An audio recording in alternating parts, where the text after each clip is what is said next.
अस्सलाम वालेकुम नाज़रीन, प्रोग्राम पाकिस्तान टुनाइट के साथ मैं हूं आदिल निज़ामी। नौ मुंतखब वज़ीर आला खैबर पख्तूनख्वा ने ओहदा संभालते ही एहतजाजी सियासत का आगाज़ शुरू कर दिया है। शहर शहर जा रहे हैं, जलते जुलूस रैलीज कर रहे हैं। इसके साथ साथ एक मैसेज दिया जा रहा है वफाक को कि अगर पाकिस्तान तहरीक इंसाफ के लिए मामला जू के तू रहते हैं तो ये अवामी जो पावर है इसको लेकर इसका रुख जो है वो वफाकी दारुल इस्लामाबाद की जानिब भी मोड़ा जा सकता है। इसको हम देख रहे हैं कि वफाक में कुछ सेंस किया गया है और जो राना सनाउल्लाह साहब हैं जो प्राइम मिनिस्टर के मुशीर हैं इसी मामला के हवाले से, उनके रवैये में कुछ लचक दिखाई दी गई है। उन्होंने पहले कहा था जी बिल्कुल मुलाकात की इजाज़त जो है वो अडियाला जेल के जो सुपरिटेंडेंट हैं उनका मामला है, वफाकी हुकूमत का कोई लेना देना नहीं है। लेकिन अभी एक तासुर उनकी जानिब से दिया गया है कि हो सकता है कि आने वाले हफ्ते के शुरू में CM की मुलाकात करा दी जाए। उन्होंने क्या कहा पहले आपको सुनवाते हैं। वो कानूनी तरीका इस्तेमाल करने के कायल तो नहीं थे, लेकिन अब वो इस्तेमाल कर रहे हैं जी, तो अब इस्तेफादा हो जाएगा। मुलाकात तो मेरा ख्याल है कि मंडे को हो जाएगी। मंडे आपने रान साहब को सुन लिया। यूँ लग रहा है कि वफाकी हुकूमत एक मिक्स मैसेजिंग दे रही है सूबा खैबर पख्तूनख्वा के वज़ीर आला को और साथ साथ पाकिस्तान तहरीक इंसाफ को। उनको बताया जा रहा है कि सिस्टम के अंदर रहकर आपने चलना है, सिस्टम से अगर आगे जाने की कोशिश करेंगे तो जब हम चाहेंगे तो मुलाकात भी हो जाएगी, जब तक हम नहीं चाहेंगे तो मुलाकात भी नहीं होगी। तो मामला को अगर आप उस जानिब मुज़ाहमत की जानिब लेकर जाएंगे तो वफाकी हुकूमत भी चीज़ों को उसी जानिब लेकर जाएगी। और on the other side Pakistan Tehreek Insaf जिस समय मूड में दिखाई दे रही है वो यही है कि आने वाले हफ्तों में हो सकता है कि इस्लामाबाद की जानिब पाकिस्तान तहरीक इंसाफ मार्च भी लेकर आए। ये तो खैबर पख्तूनख्वा की सूरत हाल है, लेकिन ये सूबा सबसे ज़्यादा टेररिज्म के हवाले से अफेक्टेड है और अफगानिस्तान का एक बड़ा बॉर्डर शेयर करता है। वहाँ से क्रॉस बॉर्डर टेररिज्म हो रही है जिस पर वफाक को खासा तहफ़्फ़ुज़ात का इजहार भी हम देखने को मिल रहा होता है वफाकी हुकूमत की जानिब से। हमने देखा कि हाल ही में एक तनाज़ा भी पैदा हुआ अफगानिस्तान के साथ और किस तरह पाकिस्तान ने उस पर जवाबी कार्रवाई भी की। अब उस हवाले से मुज़ाकरात हो रहे हैं। दोहा में पहला सेशन हुआ, आज इस्तांबुल में उसका दूसरा कहने के दौर हो रहा है। और साथ साथ जो वफाकी वज़ीर दिफा है ख्वाजा आसिफ, उन्होंने भी दो टोक मैसेज दिया है अफगान जो तालिबान रजीम है उसके लिए। उन्होंने क्या कहा है पहले वो भी आपके सामने रख देते हैं। बातचीत शुरू हुई है, आउटकम आएगा तो फिर वो एग्रीमेंट जो है की दिया जाएगा। हमारे पास तो एक ऑप्शन है, अगर तय नहीं पाते फिर हमारी तुम्हारी खुली जंग है। भारत के साथ तो हमने एक जंग लड़ी है ना, अब वो दूसरी प्रॉक्सी जंग जो है ना वो अफगानियों के जरिए लड़े। ये अटेम्प्ट जो है दोस्त ममालिक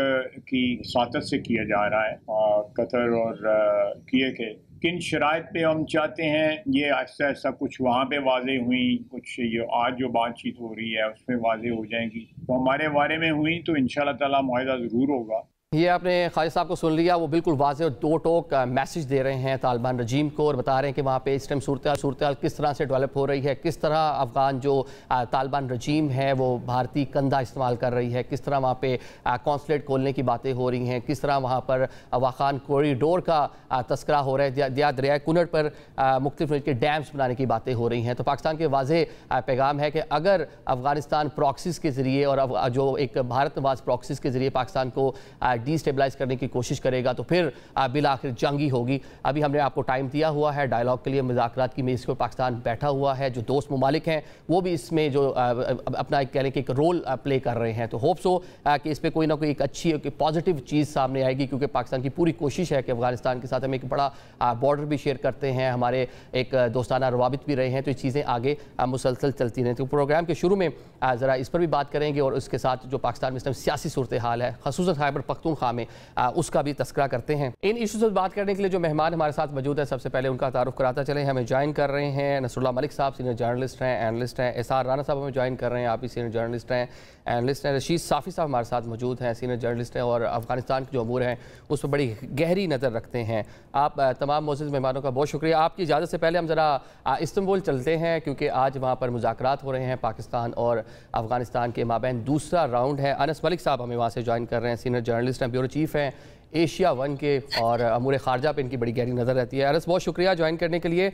ये बता दें कि आज जो सेकंड राउंड है उसके हवाले से क्या अपडेट्स हैं और कोई अच्छी कोई बेहतर खबर आज हमें वहाँ से कोई न्यूज़ मिल सकती है तरक्की से पाकिस्तान और साथ साथ अफगानिस्तान के रिलेशंस के बारे में? बहुत बहुत शुक्रिया Adil for having me on the show. देखें अभी जब मैं आपसे बात कर रहा हूँ तो मकामी वक्त के मुताबिक तकरीबन 6 घंटे से ज़ायद का वक्त हो चुका है जब तक ये बातचीत का सिलसिला इस वक्त भी जारी है। तुर्किया में होटल है जो यूरोपियन साइड, उसके अंदर ये टॉक्स हो रही हैं जहाँ पे पाकिस्तान और अफगानिस्तान दोनों के वफूद 7 रुकनी वफूद हैं जो कि आमने सामने बैठे हैं। पाकिस्तान की जानिब से जो वफूद हैं उनमें सीनियर ब्यूरोक्रेट्स हैं, साथ में सीनियर सिक्योरिटी और इंटेलिजेंस हुकाम भी शामिल हैं। उनके नाम वाजे नहीं किए गए हैं, जबकि अफगानिस्तान की जानिब से अफगान तालिबान के जो डिप्टी इंटीरियर मिनिस्टर हैं वो इस टॉक्स को लीड कर रहे हैं। 3 पॉइंट एजेंडा है आज की होने वाली टॉक्स का, जिसमें सबसे ज्यादा फोकस वो ज्वाइंट बॉर्डर वर्किंग मैकेनिज्म जो कि जिसका फोकस है कि दहशतगर्दों की मूवमेंट, अफगानिस्तान से आने वाले दहशतगर्दों की मूवमेंट का इदराक किया जाए, उनके तदराक किया जाए, उनको रोका जाए, उसके ऊपर फोकस है। और वही टॉक्स जो है वो सबसे ज्यादा टाइम कंज्यूमिंग नजर आ रही हैं। जब तक मैं आपसे बात कर रहा हूं तो इस वक्त भी इस बातचीत का सिलसिला जारी है।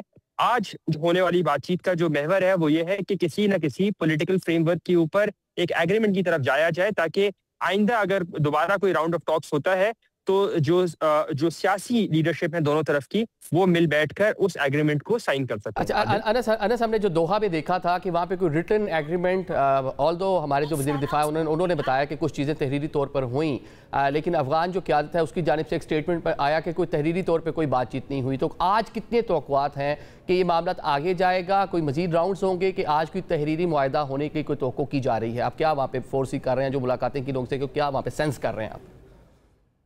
तहरीरी मुआहदा होने की उम्मीद आज नहीं है। तहरीरी मुआहदा फाइनलाइज होने की उम्मीद बिल्कुल आज मौजूद है। दोहा में एक मुआहदा जो साइन किया गया था वो ये था कि जो सीज फायर है, जंग बंदी का अमल, उस वक्त तक जारी रहेगा जब तक दोनों दरमियान जो टॉक्स हैं कंक्लूड नहीं कर जाए।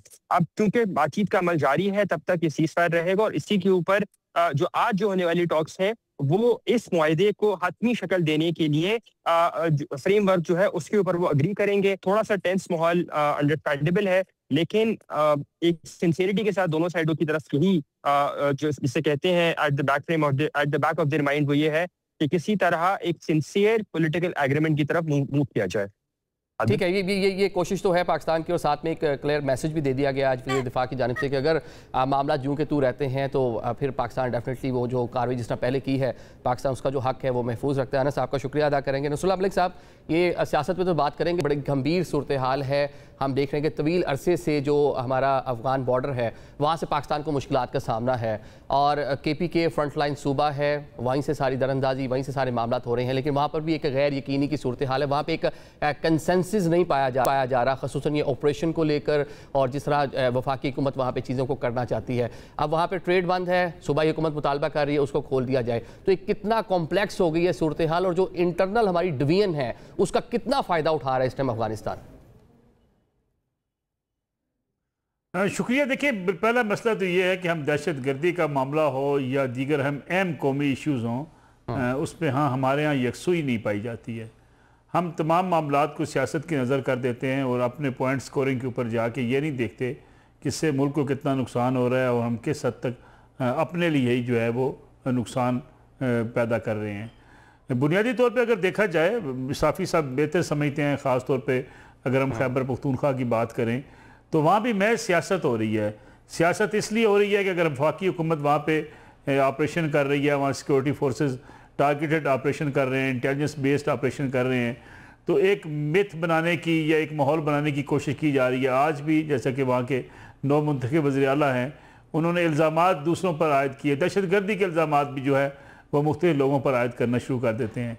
हालाँकि उन्हें ख़ुद इस बात का इदराक है ये दहशत गर्दी कहाँ से पनपती है, कहाँ से होती है, इसमें एक्सट्रीमिस्ट किस हद तक इन्वॉल्वमेंट है, और अफ़गानिस्तान कितनी बड़ी उनके लिए एक ऐसा मोर्चा बन चुका है जहाँ से वो महफूज पनाहगाहें हासिल करके पाकिस्तान में इस किस्म की वारदातें होती हैं।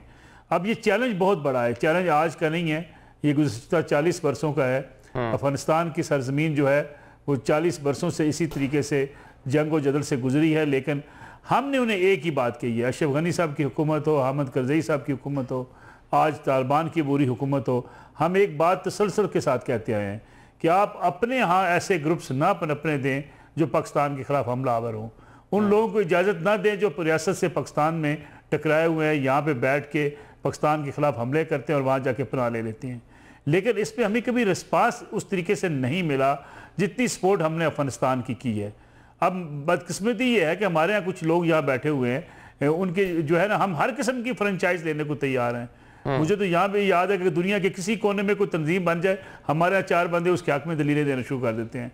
आपको याद होगा एक ज़माने में जब तालिबान ने अफ़गानिस्तान का कंट्रोल संभाला, हम कहना शुरू हो गए थे तालिबान आ जाने चाहिए। एक ज़माने में ईरान में इनकलाब आया, हमने कहा खुमैनी आ जाना चाहिए पाकिस्तान में।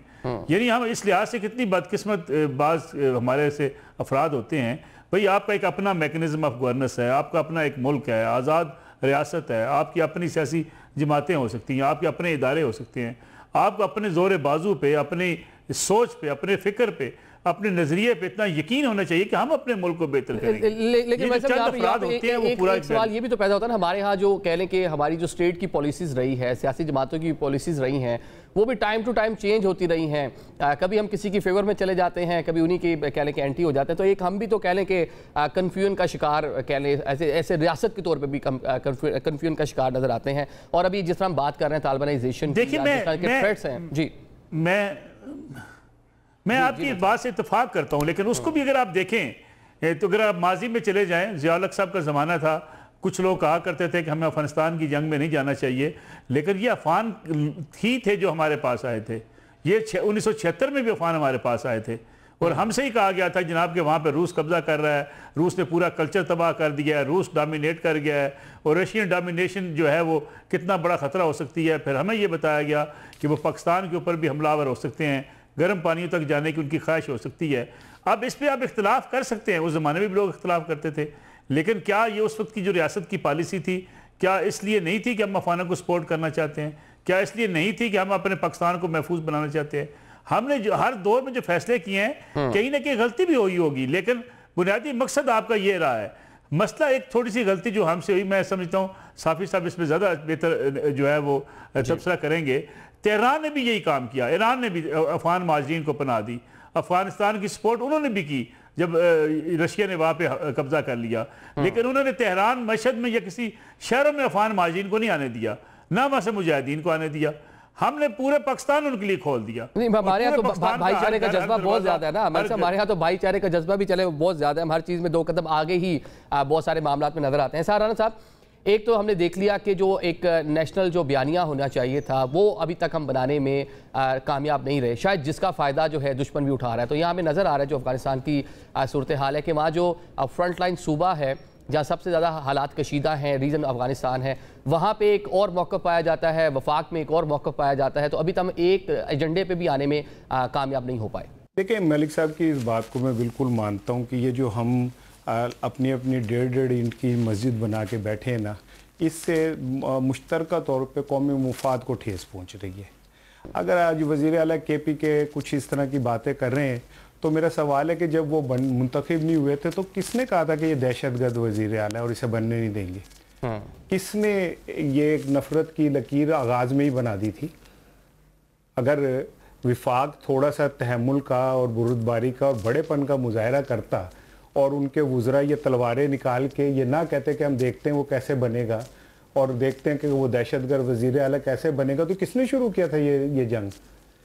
और अगर वो अपने लीडर से मिलने जा रहा है और आप उसे जान के ऑफेंड करते हैं, जान के उसको नहीं मिलने देते और उसको गुस्सा दिला के आप इस तरफ लाते हैं कि तू इस रिएक्शन के अंदर कुछ उल्टा सीधा कर, तो इसका मतलब है आप खुद नहीं चाह रहे। आप ये चाह रहे हैं कि ये विफाक और सूबे के अंदर अफगानिस्तान इशू के ऊपर एक लाइन ना बन सके किसी तरह भी। आप दानिस्ता एक प्लानिंग के तहत ये सारा कुछ कर रहे हैं। अदरवाइज क्या ज़रूरत थी कि उसे ये कहने की कि ये दहशतगर्द वज़ीर आला है? अगर वो आज कह रहे तो फिर बर्दाश्त करें आप। आपने भी तो उसे इसी तरह कहा था ना, वो तो इलेक्टेड है, अवाम के वोटों से बना हुआ है ना, और उसके तो वोट भी जो है वो बिल्कुल ओरिजिनल है 45 वाले, तो वो तो फिर आगे से रिएक्ट करेगा। दूसरी बात मैं आपको एक बात बताऊं, ये जो मुज़ाकरात हो रहे हैं, मैं बतौर पाकिस्तानी मुझे बड़ा ठेस पहुंची है मेरे दिल को।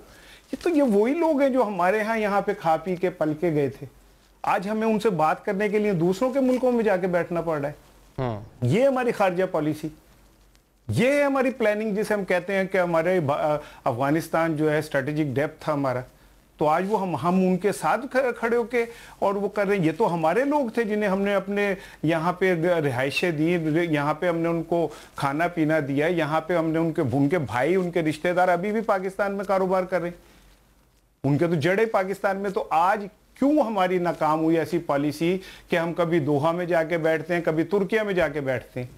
कहाँ पे हमने गलती की है कि 3 साल पहले वो लोग जो हमें चाय का कप दे रहे थे और हमारे पीछे थे कि जी ये फतह आपकी वजह से हमें मिली है, आज वो इंडिया की गोद में जाके बैठ गए।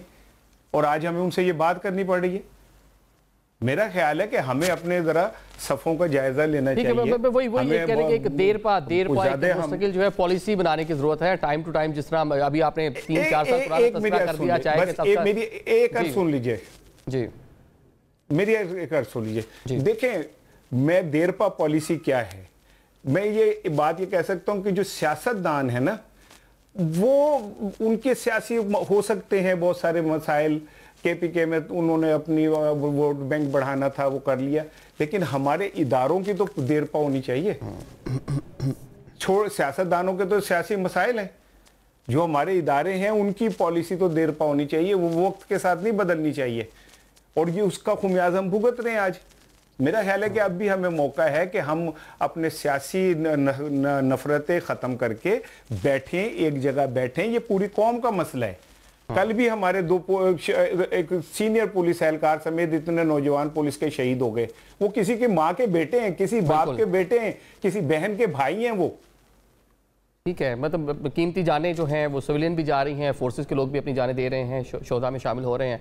साफी साहब, ये क्या लग रहा है जो इस पूरी सूरत हाल में जो तालिबान रजीम है वो थोड़ा प्रो हमें भारत नज़र आ रही है, भारत जो है वो थपकी दे रहा है और भारत का कंधा जो है अफ़गान रजीम इस टाइम इस्तेमाल कर रही है। वो वाखान कॉरिडोर अचानक से याद आ गया, दरिया कुनर पर डैम बनाना, वहाँ पे मज़ीद जो कौंसल खाने खोलने की बातें, तो ये सारी चीज़ें ये किस तरफ हालात जाते हुए नज़र आ रहे हैं, और क्या आप कितने पुरुमीद हैं, आप बड़ा गहरी नज़र रखते हैं अमूर खैबर पख्तूनख्वा और अफगानिस्तान पर, कितने पुरुमीद हैं कि कोई एग्रीमेंट हो सकता है पीस के हवाले से? क्योंकि आज ख्वाजा आसिफ ने कहा कि ये नहीं होगा तो मामला तो हम वैसे भी ट्रीट करेंगे जिस तरह हमने कुछ दिन पहले किया है, और उसकी सलाहियत भी है, कैपेसिटी कैपेबिलिटी भी है, लेकिन पाकिस्तान की ख्वाहिश नहीं है कि वो वाला रास्ता इख्तियार करे। शुक्रिया आदिल, आप दुरुस्त कह रहे हैं कि देखिए, एक तो इंडिया के हवाले से जो आपने बात की, इंडिया ने तो यही करना है जो कुछ वो कर रहा है। माजी में भी हमने देखा है कि जब इंडिया का वहाँ पे सफारत खाना और फिर कई कौंसल खाने जो थे वो पाकिस्तान के खिलाफ प्रॉक्सी के तौर पर ओपनली यूज़ होते रहे, डॉक्टर अशरफ गनी का ज़माना हो या उससे पहले हामिद करजई का, उसमें तो हमें कोई शक शुबा नहीं है। और अभी ताज़ा खबर जो अभी काबुल में कुछ जो सोर्सेस थे उनसे बात हो रही थी, अफगानिस्तान में जो हाल ही में 2-3 दिन पहले इंडियन सफारत खाना जो दोबारा एक्टिव हुआ है, वो बाकायदा राह और उनके डिफेंस के जो माहिरीन है वो उनका एक बाकायदा कैंप की सूरत में काबुल में इस वक्त नज़र आ रहा है। और तालिबान ने पहली दफ़ा इक़्तिदार में आने के बाद जो उनका इन्फेंट्री ब्रिगेड है 313, वो तकरीबन पूरा का पूरा इंडिया के एक्सपर्ट्स के हवाले किया है, और उन्होंने एंटी एयरक्राफ्ट सिस्टम एक्टिवेट किया है जो रशियन ज़माने से अफगानिस्तान के पास था, और उसमें कुछ जो जदीद और भी मशीनरी जो अभी पहुंची है, जो और भी डिफेंस सिस्टम पहुंचाया गया है खुफिया तरीके से इंडिया से, तो वो भी एक्टिवेट कर दिया गया। तो हम ये कह सकते हैं, एक तो हमें इंडिया से कोई उम्मीद नहीं है, इंडिया ने वही करना है जो माजी में वो करता रहा है। पाकिस्तान इन तमाम चीज़ों से जब मुझे से अदना सहाफ़ी तक ये बातें पहुंची है, तो ऑब्वियसली पाकिस्तान की इतनी बड़ी इंटेलिजेंस जो एक नेटवर्क है, पाकिस्तान का जो इतना बड़ा डिफेंस सिस्टम है, उनको भी खबरें पहुंची होगी कि पहली दफ़ा तालिबान किस तरह, जब वो 4 सालों में तो ये नहीं कर सके थे कि कोई defence system, air defence system वो इंस्टॉल करते या ऑपरेट करते। अब तो इंडिया के आते ही उनकी 3 दिनों में ये इस्तिताअत हो गई है कि उन्होंने रशियन एक जदीद सिस्टम जो है, जो माजी में भी उनके पास रहा था अफगानिस्तान में किसी ज़माने में, उसमें मजीद जिद्दत लाते हुए उन्होंने वो इंस्टॉल किया है। तो इससे आप इरादे बांध सकते हैं अफगान तालिबान के कि वो पाकिस्तान के साथ, जो ख्वाजा आसिफ साहब जिन खदशात का इजहार कर रहे हैं, गोचे वो बहुत ब्लंटी कहते हैं, उसूलन ये दफ्तर खारजा का काम होता है कि इस किस्म के हसास मामलात पे वो बात करते। ख्वाजा साहब इश्तियाल भी दिलाते हैं और वो डिफेंस मिनिस्टर भी है। दूसरी जानिब हमें तो कोई तवक्को नहीं है, मौलवी याकूब बेशक वो कराची में पले पड़े हो और वो यहाँ पे दिहाइयों तक उनका क़याम रहा हो, उससे पहले मौलवी बरादर की बात करें या जो बाकी अफगान तालिबान नौजवान है, ज़बीउल्लाह मुजाहिद की फैमिली रिसेंटली मूव हुई है बाजौर से अफगानिस्तान। तो ये तमाम लोग बेशक रहे हो, लेकिन अब हमें अफगानिस्तान में एक तब्दील होती हुई रिजीम है, वहाँ पे प्रॉक्सीज दोबारा शुरू हो चुकी है, इंडिया की वापसी एक नया पैगाम है पाकिस्तान के लिए। इस सिलसिले में पाकिस्तान ने ये देखना है कि मई का जो पाकिस्तान ने हजमियत से दो चार किया था इंडिया को, उन्होंने प्रॉक्सीज ही के जरिए पाकिस्तान को कमजोर करना है। कि कोई अच्छे की उम्मीद हम अपने जो हमारा मगरबी बॉर्डर है वहाँ से कोई अच्छे की उम्मीद ना रखें, और जो मुज़ाकरात भी हो रहे हैं वहाँ से कुछ इस तरह की चीज़ नहीं निकल सकती कि आप कह रहे हैं कि जो हालात हमारे पाकिस्तान में ख़ुसूसन जो ट्राइबल एरियाज़ हैं सबका, वहाँ पे चीज़ें बेहतर हो सकें, मुश्किलात जो की तू रहेंगी या बढ़ सकती हैं? जी बिल्कुल, आप दुरुस्त कह रहे हैं, लेकिन मैं ये नहीं कह रहा हूँ कि इसके तनाजुर में हमने मुज़ाकरात के रास्ते बंद करने हैं। ये पहली आप मुल्ला याकूब ने जब मनफी बयानात दी और फसीउद्दीन जैसे जो इश्तियाल अंगेज किस्म की शख्सियात है जो अफगानिस्तान के डिफेंस सिस्टम में शामिल है, जो एंटी पाकिस्तान तस्वुर किए जाते हैं या प्रो इंडियन जिनको समझा जाता है, उनके बयानात में मैं आपके नाजरीन के लिए और आपके लिए भी शायद आपके इल्म में हो कि शेख अमीर हैबतुल्लाह ने पिछले हफ्ते एक बहुत अहम मीटिंग बुलाई थी दोहा मुज़ाकरात के बाद, और उसमें सरनजिश की थी मौलवी याकूब और मौलवी फसीउद्दीन और GDI जो उनकी जो इंटेलिजेंस चीफ है मौलवी वसीफ, उनको ये कहा गया था कि वो गैर ज़रूरी तौर पर पाकिस्तान को इश्तियाल दिलाने की पॉलिसी इख्तियार ना करे। और यही वजह थी कि मुल्ला हैबतुल्लाह ही के कहने पे मौलवी याकूब को तुर्की जाने से रोक दिया गया था, और मौलवी आमिर खान मुत्तकी जो एक हफ्ता गुजार के आए थे और इंडिया की मेहमान नवाजी से वो लुत्फानंदोज हुए थे, उनकी भी पूरी सरनजिश की गई थी। इसी वजह से मौलवी आमिर खान मुत्तकी भी चाह रहे थे कि वो तुर्की का सफर करे और पाकिस्तान के साथ मुज़ाकरात में शामिल हो, लेकिन अमीर हैबतुल्लाह की हुसूसी हिदायत पे हाजी नजीब को भेजा गया जो राइट हैंड समझा जाता है, गोची उनकी वजारत दाखिला में सेकंड पोजीशन है, सिराजुद्दीन हक्कानी के असिस्टेंट के तौर पे वो जाने जाते हैं।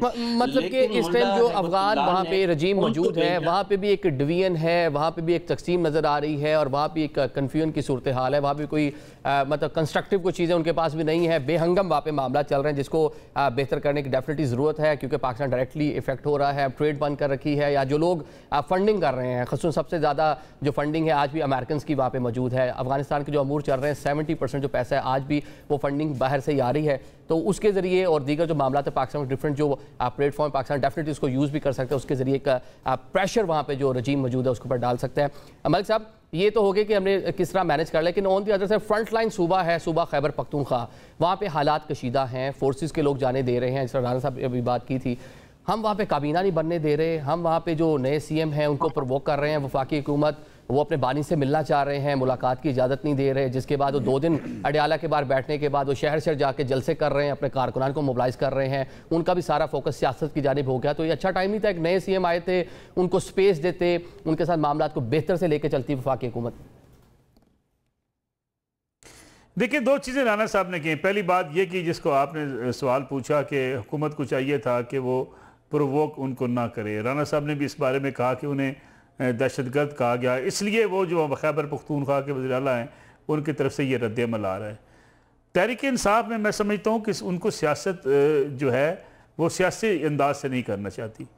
बिल्कुल दुरुस्त कहा राना साहब ने, उनको दहशतगर्द नहीं कहना चाहिए था, ठीक है, वफाकी वज़रा की तरफ से बयानबाजी आई जो सियासत में हमारे बदकिस्मती से होती रहती है, लेकिन वज़ीर आला बनने से पहले उनकी ज़ुबान चेक कर लीजिए ज़रा। सुहेल अफरीदी साहब किस किस्म की लैंग्वेज इस्तेमाल कर रहे हैं, यानी वो सूबे के मुंतखब वज़ीर आला होने जा रहे हैं और वो ललकार रहे हैं वफाक को, वो ललकार रहे हैं जनाब कि मैं इमरान खान को रिहा कराऊंगा, मैं जेल जाऊंगा, जाके वहाँ बैठ जाऊंगा। यानी आप इस मुल्क के निज़ाम को आप चैलेंज करें हर वक्त, यानी ये तारीख से अगर हम सबक न सीखें तो फिर हम क्या करें।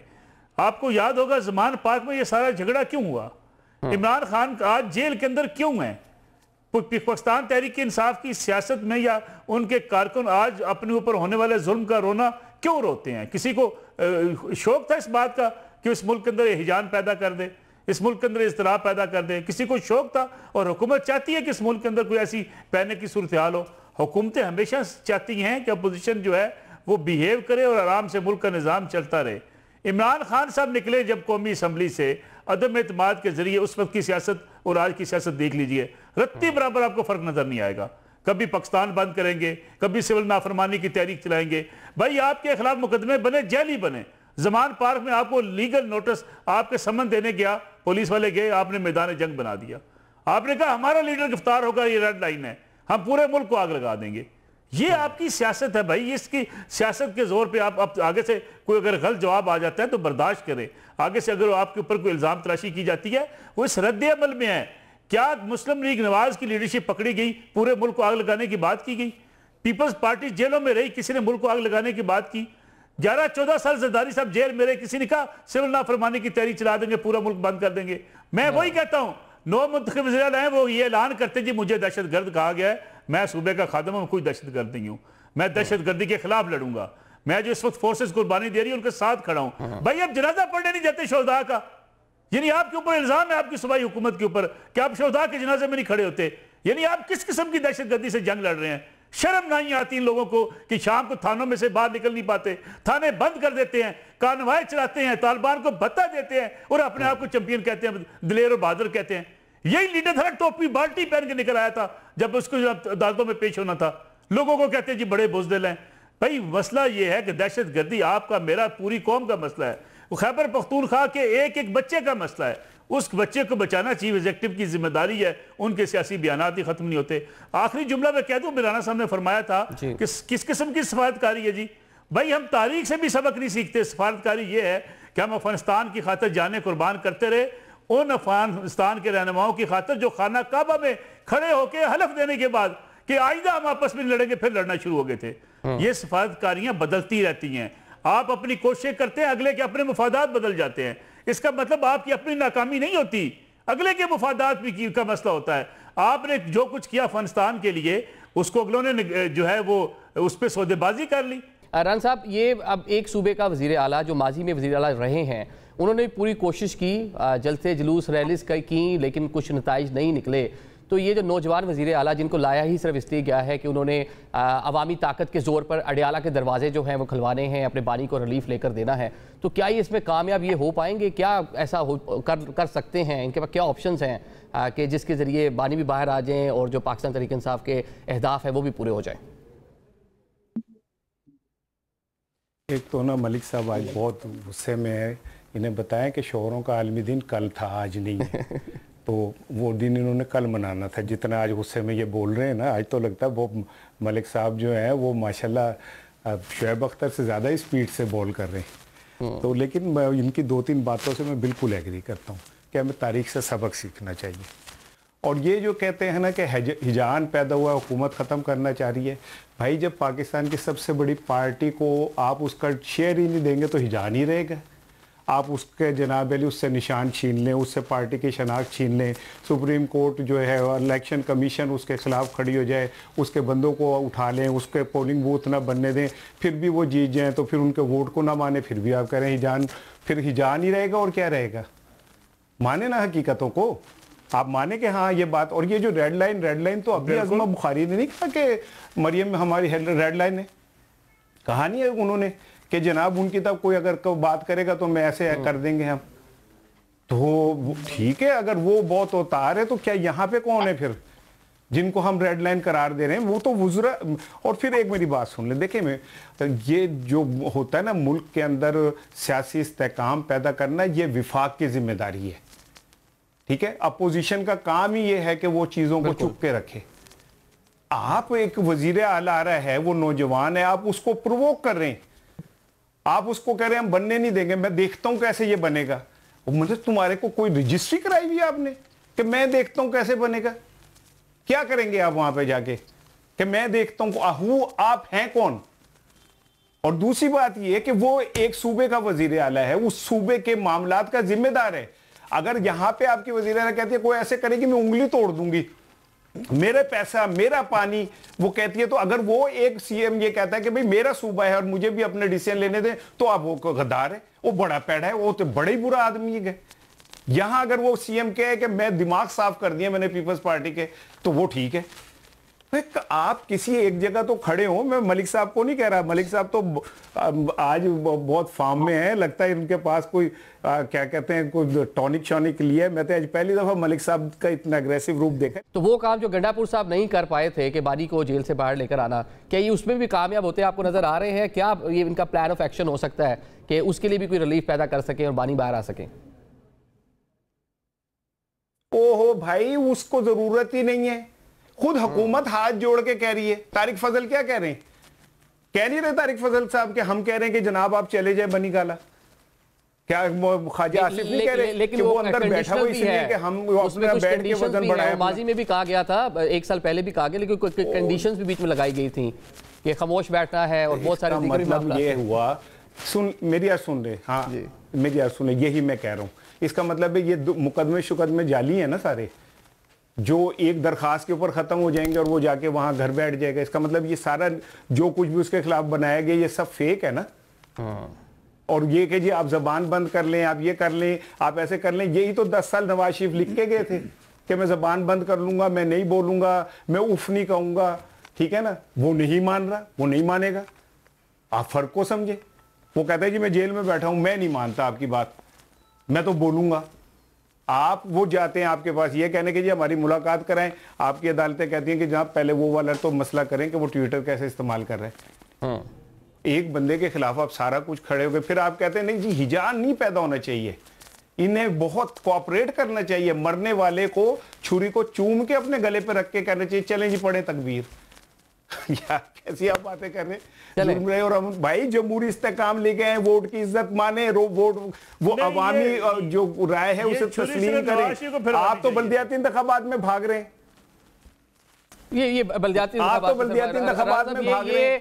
लोकल गवर्नमेंट का जो सिस्टम है, ये तमाम जितनी आपकी पॉलिटिकल पार्टीज हैं सबका माइंडसेट इसमें सेम है। पंजाब में बल्दियाती इदारे मौजूद थे, पाकिस्तान तहरीक इंसाफ की हुकूमत आती है तो किसने वो सारे के सारे मेयर्स और जो जिला कौंसिल के चेयरमैन थे किसने जाके उनको मजूल किया था, ये एक अलग से मैटर है। चलें साफी साहब, ये इस पूरी सूरत हाल में आप कितने मुख्तलिफ साबित हो सकते हैं जो नौजवान वज़ीर आला हैं गंडापुर साहब से? क्या KPK में जिस तरह वो शहर शहर जाकर अपने कारकुनान को मोबिलाइज़ कर रहे हैं, जलसे कर रहे हैं, रैलीज़ कर रहे हैं, आप कोई फ्यूचर में देख रहे हैं कि कोई नवंबर के महीने में कोई वहाँ से कोई एहतजाज या कोई रैली दोबारा वफाक पर, जिस तरह उसको चढ़ाई कहता है वफाक, कोई इस तरह का कोई मूड देख रहे हैं KPK का?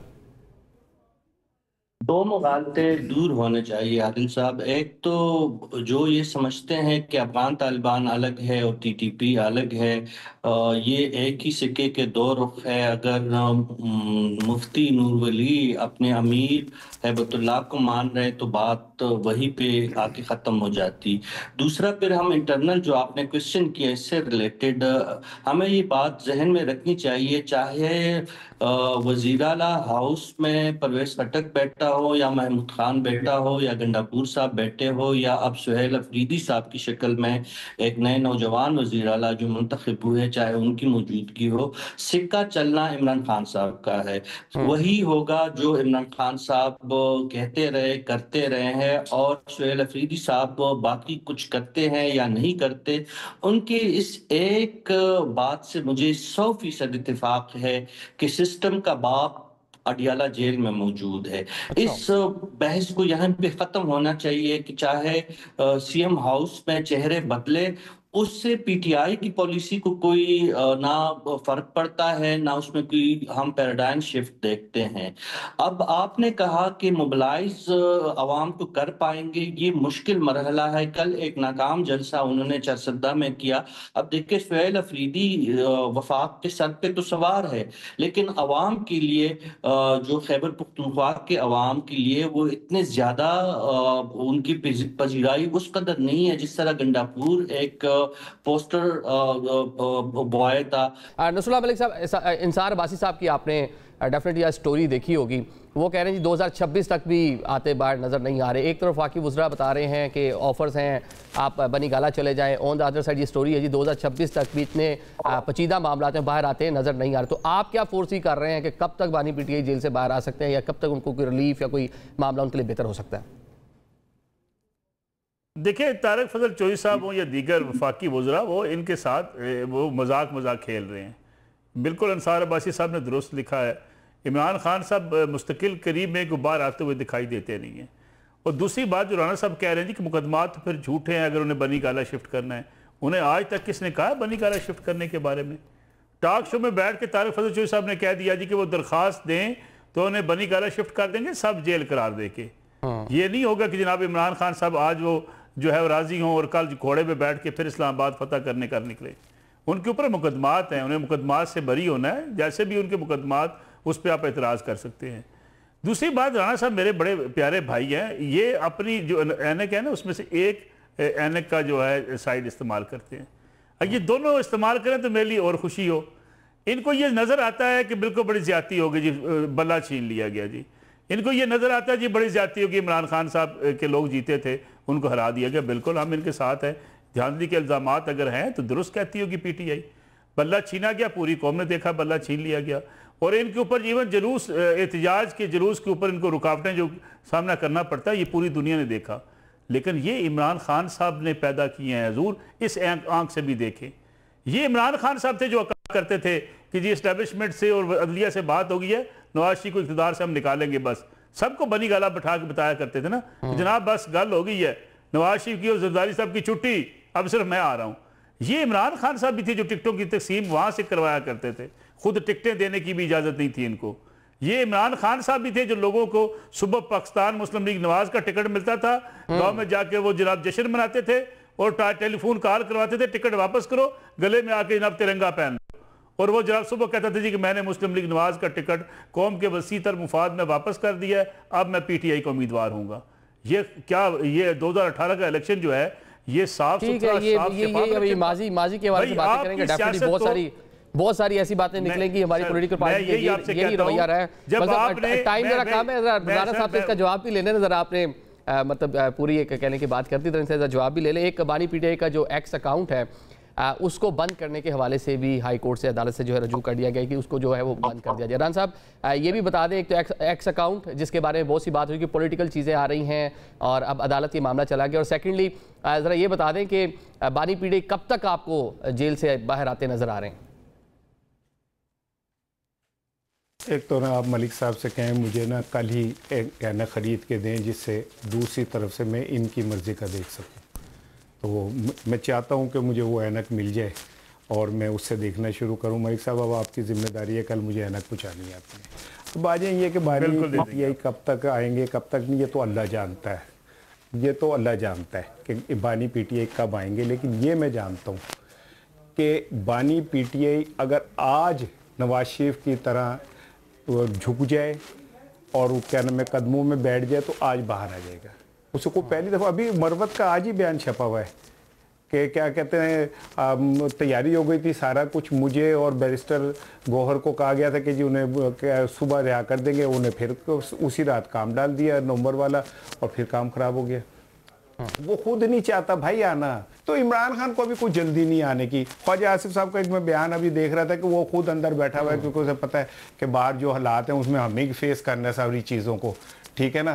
तो वो अपनी मर्जी का माइंड गेम का प्लेयर है, जब चाहे आ जाएगा। और बाकी ये रही अल्लाह के ऊपर बैठा हुआ जो स्क्रिप्ट है ना वही सब कुछ होता है। हम दिया हुआ मैं साफ़ी हूँ, ये मलिक साहब भी इतने बड़े साफ़ी हैं। ये जो होता है ना तहम्मुल पसंद की आदत और अवामी हल्के, हमें पता होता है कि केड़े अवामी हल्के होंगे ने, और तहम्मुल पसंद की आदत कौन सी होती है तो नाम लेना आप, और फिर कहते हैं कि बंदे के अंदर लाशऊर में कहीं को गिल्ट हो ना वो सामने आ जाता है।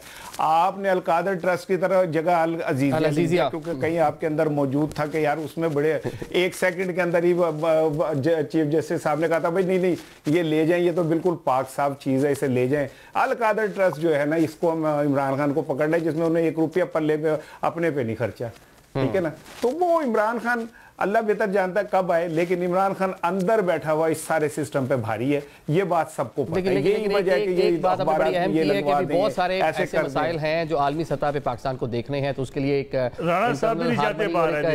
कंसेंसस जो है वो बहुत कहने के सामने जरूरी है। नाज़रीन अभी हम एक ब्रेक की जानिब बढ़ेंगे और मौजूद मेहमानों को अदा करेंगे। ब्रेक के बाद हम बात करेंगे खैबर पख्तूनख्वा में जो माइक्रो हाइड्रल जो प्रोजेक्ट्स हैं उनके हवाले से एक खातून रुकन असम्बली ने बात की है। बताया कि गवर्नेंस के बहुत सारे मसाइल हैं। ये 2013-14 में जो पहला टेन्योर था पाकिस्तान तहरीक इंसाफ का, उस टाइम शुरू हुए थे, अभी तक बहुत से नामुकम्मल हैं, जो मुकम्मल भी हैं उनकी भी एफिशिएंसी और बहुत सारी चीज़ें उसके ऊपर सवालिया निशान उठाए हैं। उस पर उनसे जानेंगे कि मामला है क्या और पाकिस्तान तहरीक इंसाफ उसका जवाब भी देंगे। अभी ब्रेक लेते हैं।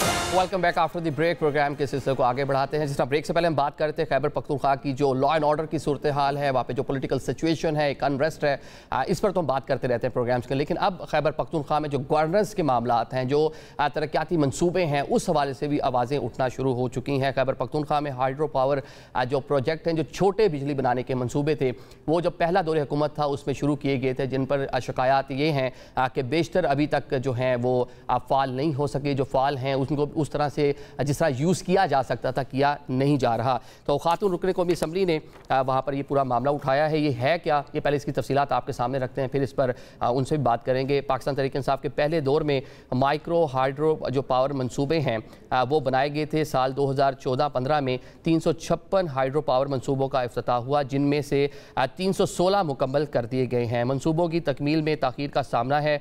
5 साल की बजाय 2027 की डेडलाइन अब सामने आई है। 2019-20 ऑडिट रिपोर्ट के मुताबिक 4 दफ़ा प्रोजेक्ट की कुल मालियत का तखमीना तब्दील किया गया, जो कि इब्तदाई तौर पर तखमीना 5.25 अरब था, जो बाद में उसको बढ़ा दिया गया है। PC1 में मंजूर शुदा 24 साइट्स को फॉल्टी होने की बिना पर तब्दील किया गया है। सूबाई असम्बली कायमा कमेटी को दी गई रिपोर्ट के मुताबिक सिर्फ अपर दीर के 10 माइक्रो हाइडल जो मनसूबे हैं उनमें जो उनकी मशीनें हैं, मेंटेनेंस हैं और बहुत से दीगर जो मामला हैं उनके ऑपरेशन जो है निज़ाम वो बिल्कुल ठीक से वर्क नहीं किया, बल्कि वो सामू कहने के नाकाम हो चुके हैं। ये वो मामला हैं जहाँ हम एक तरफ सियासत पर तो बात करते हैं, खैबर पख्तूनख्वा की गवर्नेंस के ऊपर वफाकी हुकूमत बात करती है।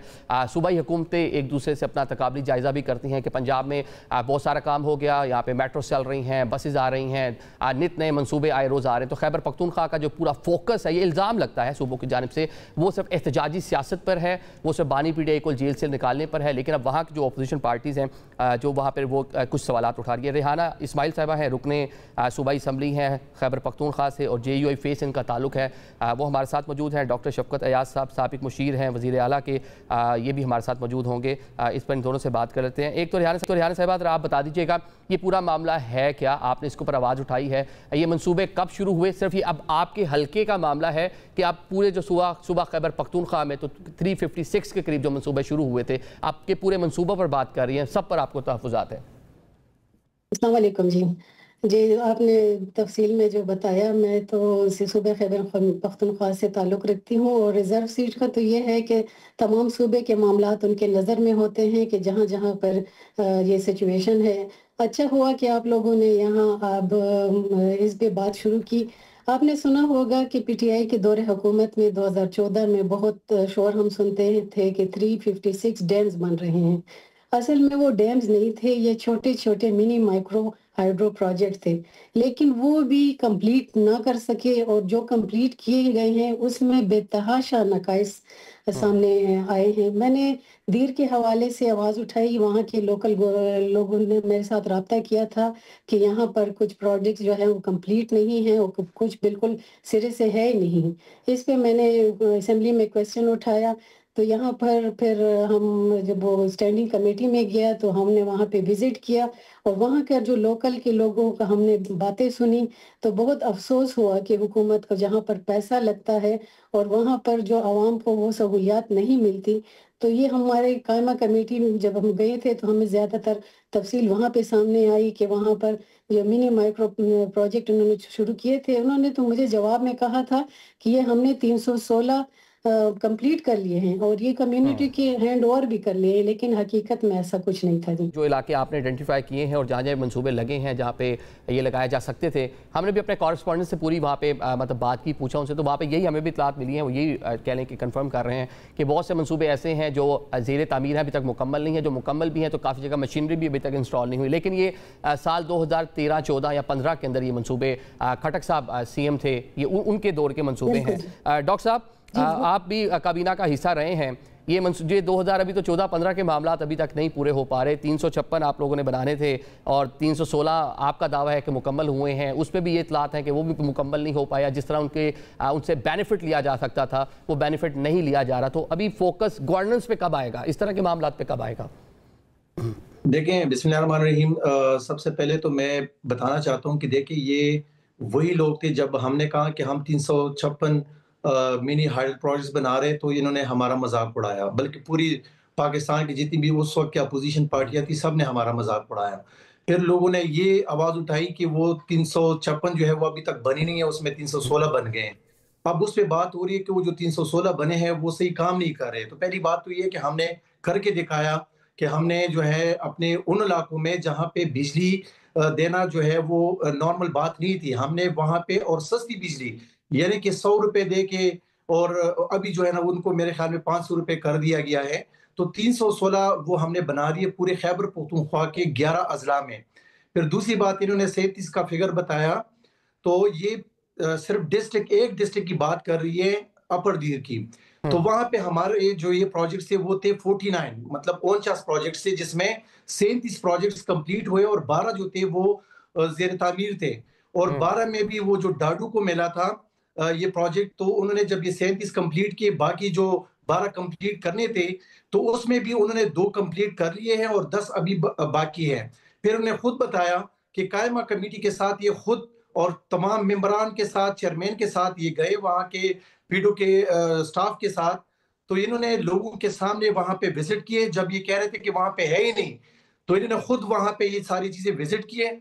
फिर वहां पे बात ये आई कि कहीं जगहों पे क्रैक्स बने थे ये मिनी हाइडल प्रोजेक्ट्स में, तो वो क्रैक्स इसलिए बनते हैं वहां पे चूंकि ये सैलाबी इलाके हैं, यहाँ पे कभी भी जो है क्लाउड बस्ट होता है, कभी सैलाब आ जाते हैं, तो नो डाउट वहां पे उसके बाद खराबी आ जाती है। लेकिन देखिए ये जो खराबी की आप बात करें, हाल ही में हमने वहाँ पे इन इलाकों में फ्लैश फ्लडिंग भी देखी है, वहाँ पे देखा कि हालिया बारिशों पे इससे भी खासा इंफ्रास्ट्रक्चर डेफिनेटली तबाह हुआ होगा, उसको नुकसान पहुंचा होगा। तो ये भी शिकायत हैं कि ठेकेदारों को मेंटेनेंस के नाम के ऊपर पैसे दे दिए जाते हैं, लेकिन ग्राउंड के ऊपर, उस स्पॉट के ऊपर काम नहीं होता। देखिए आदिल भाई, बात यह है ना कि हुकूमत का ये काम था कि वो लोगों को सस्ती बिजली प्रोवाइड करें, और उन इलाकों में जहाँ पे बिजली नहीं बनती या नहीं पहले दी जा रही थी, तो वहां पे उनके लोकल पानी से बिजली पैदा करना ये कोई मामूली बात नहीं थी। दूसरी बात ये है कि हुकूमत ने वो हाइडल प्रोजेक्ट्स कंप्लीट करके आवाम को दिए कि वो जो है ना उसके ओनर है। अब फिर क्या हुआ कि उनको जो लोकल कम्युनिटी होती है, यानी कि 356 घर, 400 घरों पे जो वो कम्युनिटी होती है, तो उनको ये जब देते तो एक एफिडेविट साइन करते हैं कि आज के बाद इसकी मेंटेनेंस का पूरा खर्चा आप लोगों ने खुद देना है, हमने कंप्लीट करके आपको एक रेडीमेड चीज दी है और आगे आपने इसको संभालना है। फिर क्या हुआ कि जब उनसे उस वक्त 100 रुपए ले रहे थे, फिर उसको 500 रुपए कर दिया गया, और जब इन्होंने विजिट किया तो वहां पे इन्होंने देखा कि कुछ चीजों में खराबी थी, तो उस बिना पे आपने देखा कि डाडू का हमने वो ठेका भी मंसूख कर दिया, और दूसरी बात यह कि उन पे डाडू पे हमने 24 करोड़ रुपए जो उनकी तरफ हमारे बकाया थे, हमने कहा कि आपने इन्हीं 12 प्रोजेक्ट्स को कंप्लीट भी करना है, और महकमे ने एंटी करप्शन के थ्रू इनसे 31 करोड़ रुपए जो है वो रिकवरी भी की है। रियाना साहबा, एक तो ये बता दें कि वो बता रहे हैं कि 31 करोड़ की रिकवरी भी कर ली है और चीज़ें बेहतर, इंफ्रास्ट्रक्चर बेहतर करने की भी कोशिश कर रहे हैं, मेंटेनेंस जो आपके खर्चात है उसको दूर किया जाएगा।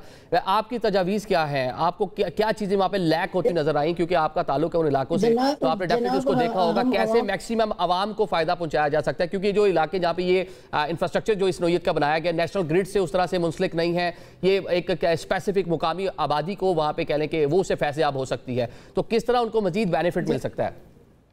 जनाब, मेरा तो ये अर्ज है कि ये जब जो भी मंसूबे शुरू करते हैं पीटीआई गवर्नमेंट, वो बहुत हैज़ार्ड में शुरू करते हैं, उनकी स्टडी नहीं होती, उनकी फिजिबिलिटी नहीं होती और वो आवाम को उस तरह फिर फ़ायदा नहीं देते। ये कामा कमेटी में इनके पैडो के इंजीनियर हैं हबीबुल्ला साहब, उनका अपना ही कहना है कि ये 2014 के ऐलान जब हुआ था, इसकी PC1 हमने कंप्लीट की थी और क़यादत के कहने पर हमने PC1 PC2 बनाई ही नहीं, क्योंकि उसमें फिजिबिलिटी की डिटेल स्टडी होती है और इसमें मुतअद्दिद तकनीकी और अमली मसाइल सामने आए हैं। तो जब उनके पैडो के अपने इंजीनियर्स का ये कहना है कि इतनी जल्दी में वो मंसूबे शुरू करते हैं, तो वो आवाम को फिर आगे क्या बेनिफिट देंगे। ठीक है, अच्छा डॉक्टर साहब, ये तहफ़्फ़ुज़ात आपने सुन लिए, किस नौइयत के तहफ़्फ़ुज़ात। जल्दी से ये बता दें कि अभी हालिया जो इंफ्रास्ट्रक्चर खासा कह लें कि डैमेज हुआ, जो हमने अभी हालिया जो है बारिशें देखी हैं खैबर पख्तूनख्वा में भी, तो वो जो तबाही हुई है उसके नतीजे में जो डैमेज हुए हैं, कब तक ये मुकम्मल कर लिए जाएंगे, चीज़ें बेहतर हो जाएंगी वहाँ पर?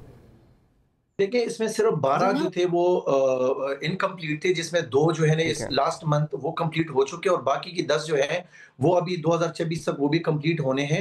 कहने का मकसद ये है कि हुकूमत ने जो वादा किया था उसमें तकरीबन 316 कंप्लीट हो चुके, 40 जो नहीं हुए उसकी वजह ये थी कि लोकल कम्युनिटी जहाँ पे वो बननी थी उनके केसेस जो है अदालतों में चले गए। किसी ने कहा कि ये मेरी जमीन है, तो इंशाल्लाह वहाँ पे काम शुरू है और नेक्स्ट जो चले एक ये चीज़ है कि आप उस पर बता भी रहे हैं कि खातून ने जो रुकने मोअज़्ज़ज़ रुकने खातून कौमी जो असेंबली हैं खैबर पख्तूनख्वा की, उन्होंने निशानदेही की और वहाँ पर सारी चीज़ें आप लोगों ने उसके ऊपर उनको सेटिस्फाई करने के लिए असेंबली में जो इकदाम कर सकते थे किया, लेकिन मजीद भी अभी जो उनकी चीज़ें हैं डेफिनेटली वो भी एड्रेस होनी चाहिए। एक अच्छी चीज़ है कि हम सियासत पर बात करते हैं खैबर पख्तूनख्वा की, और वहाँ जो पोलिटिकल स्टेक होल्डर हैं वो भी सियासत हो रही है वहाँ पर, तो अच्छी चीज़ है कि जो गवर्नेंस के मसाइल हैं उस पर भी कुछ वहाँ पर आवाज़ें उठना शुरू हुई हैं और आप लोग उनको मतलब उन आवाज़ों को कहने के सेटिस्फाई करने की भी कोशिश कर रहे हैं। आप दोनों मोअज़्ज़ज़ अरकान असेंबली का हम शुक्रिया अदा करेंगे। आज के प्रोग्राम से हमें इजाज़त दीजिए।